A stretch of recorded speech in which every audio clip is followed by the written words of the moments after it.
Hey, love bugs. It's your girl, Mrs. L to the IPS. Thank you for tuning in again for another brief webisode. We're just going to pick right up where we left off the last time. We were talking about cheating and how it's more of a sign of something and not necessarily the illness itself. And then I talked about communication being a big key factor in helping to address the cheating and hopefully getting past that.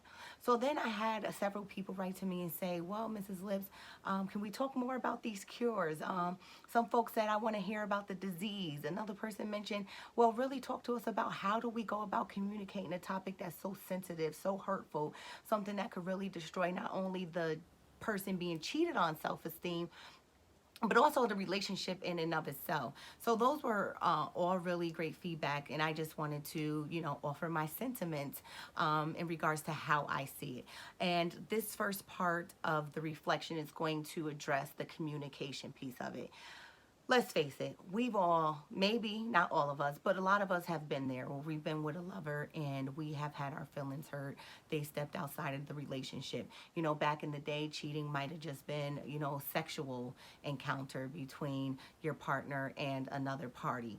Today, cheating really does span the spectrum. I mean, it's a wide realm. And how are we defining cheating? I think one thing we need to do when we first get into a relationship is find out what our boundaries are.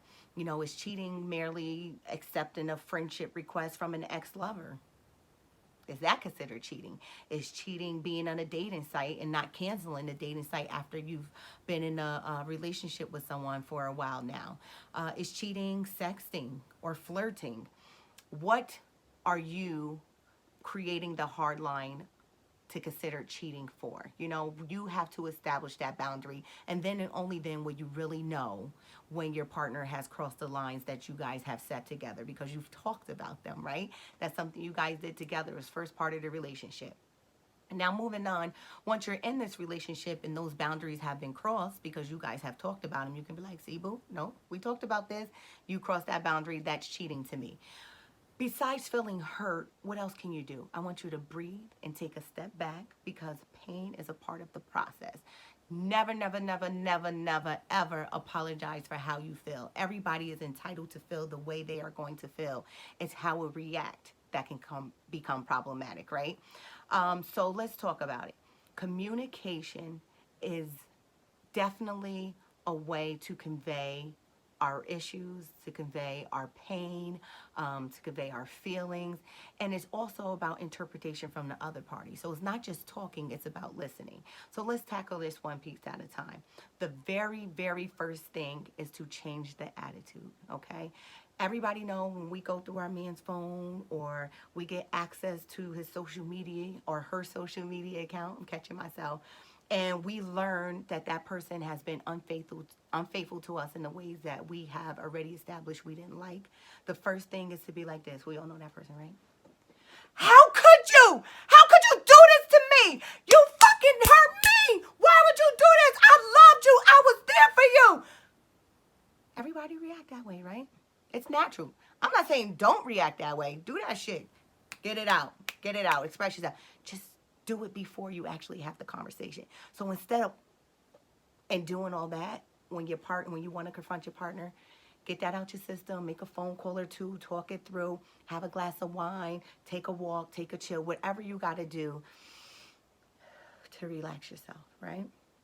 So let's say you relax yourself. Now, when your significant other walks through the door, instead of getting rah-rah with them, you go, hey, baby, how was your day? Good, I'm glad. Can you sit down? I want to have a talk with you. Oh, okay, what's up? It's important, so I'm going to need your undivided attention. Put the phone away.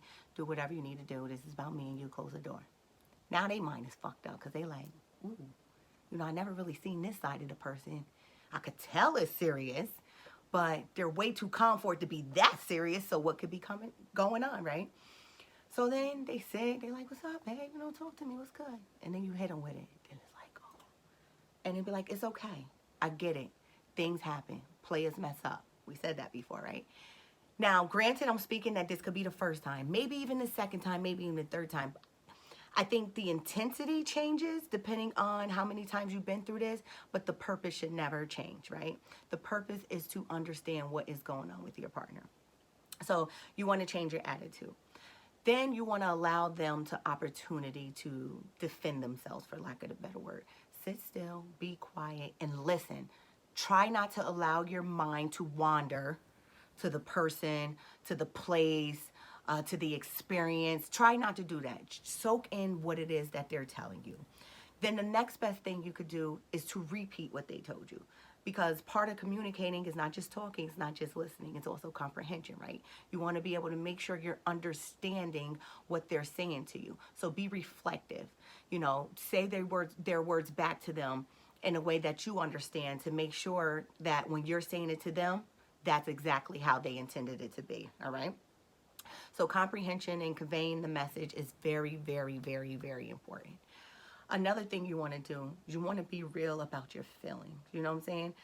Vulnerability is very important. Do not be shy to say, I'm hurt. I feel played. I feel very disrespected. I feel like you don't love me.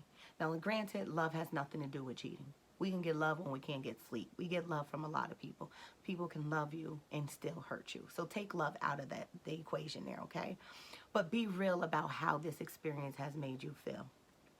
Another thing I want you to do, and I cannot stress this enough, don't make it about you. Do not make this conversation about you. Instead allow it to be about them, okay? And what I mean about them, don't make it about you is, when they say, I did this, I wasn't thinking, Well, what you mean you wasn't thinking? I was thinking. When Jerome was trying to holler at me and Tyrone was inboxing me pictures of his I was thinking, I said no, it's not about you. Let that person express what it is that they were going through. Be a friend. I can't say this enough. If your girlfriend or your homeboy call you and be like, yo, I messed up. Shorty found out that I was kicking it with somebody. They found out that I had, did something on the side. Are you going to go to your friend and start treating them the same way that you would treat your lover? No, be a friend first, because I think the bare basics of any type of kinship, friendship, relationship, it should always be a friendship. Even friendships need to come down to friendships, because we allow them to hurt us as well, right? If a friend kind of, takes away our trust in them, or we feel like they aren't loyal, be a friend. It's important to be a friend. Be understanding, be kind, be empathetic. You know what I'm saying? Try to take your feelings out of it and just listen in a very objective way. Take the subjectivity out of it. And the last thing I really want to point out to you is don't be bitter. Please, please, please don't be bitter. I know it's easy to do. It really is easy to do, but all that bitterness is going to convey to your partner that you're still hurt. You're not really interested in the reasons. You're just interested in confronting them. And if they sense that bitterness, it might take away from their ability to be real with you. So don't be bitter. Another thing I want you guys to do is refrain from asking those questions that's only going to add salt to the wounds. That's only going to add insult to injury. Were they better than me? Did you love them? How did they feel? Did he or she look better than me? What did they have over to me? Don't ask that. Instead, ask questions that's really going to help you get to the core of why they did what they did anyway. What did you gain from that? What were you thinking when you did it? How did being with them make you feel in a way that you didn't feel that way with me? Find out what it was. You might find that that person was seeking something from that individual that just wasn't about satisfaction. It might have been something that they've been wanting to get from you for a long time and they haven't. And it's hard to say because cheating crosses so many different spectrums. And this, my sentiments on this is not a one size fits all kind of a thing. But these are just little techniques and tips that you can use to try to help you work through this issue of infidelity and talk through it with your partner. So if you found those tips to be helpful, share them with your friends, practice them amongst yourself. Give yourself time to process how it is you're feeling and what you're going through before even confronting the situation.